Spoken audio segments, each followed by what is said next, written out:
The US-backed Gaza Humanitarian Foundation, or GHF, has suspended all aid deliveries in Gaza for Wednesday.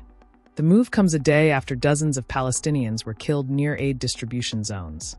Deaths the group says occurred outside its designated sites. The GHF has asked the Israeli military to improve safety measures for civilians near aid areas. These include better crowd guidance, clearer civilian protocols, and enhanced training to avoid confusion or escalation. A spokesperson said the group's top priority remains the safety and dignity of civilians receiving aid.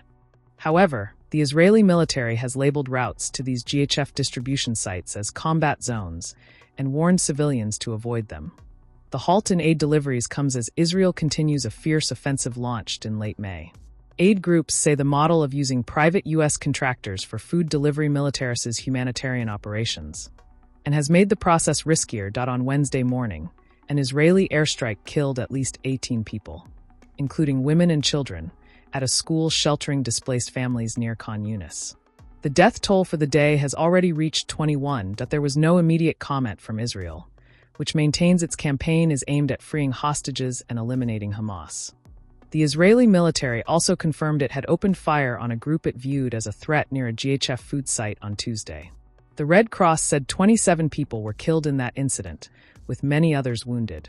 According to eyewitnesses, Tuesday's food handouts descended into chaos. People scrambled for supplies. There was no ID checking, no crowd control, just panic.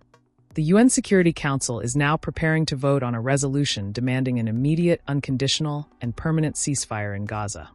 The draft, pushed by 10 elected members of the Council, also calls for the release of all hostages and for the removal of all restrictions on humanitarian aid delivery.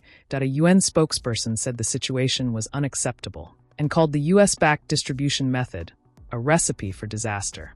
Despite the recent halt, the GHF claims to have distributed over 7 million meals in just 1 week. Its interim director, John Akri, urged other humanitarian agencies to coordinate with them to ensure delivery. But experts warn famine remains a real threat for Gaza's 2.1 million residents. Previous efforts like U.S. floating piers and Jordanian airdrops have either been short-lived or severely disrupted. Israel continues to accuse Hamas of stealing aid, an allegation the group denies. The draft resolution will require 9 votes and no vetoes from permanent council members, including the U.S., to pass. Washington has yet to clarify its position, saying only that its vote remains under consideration. The war began in October 2023 after a Hamas attack killed 1,200 Israelis and took 250 hostages. Since then, Israel's military campaign has killed over 54,000 Palestinians, according to Gaza health authorities. Thousands more remain trapped under rubble. The civilian toll continues to mount, with aid turning from lifeline to battleground. Stay tuned for more updates on this story. Subscribe to the Indian Express for the latest developments.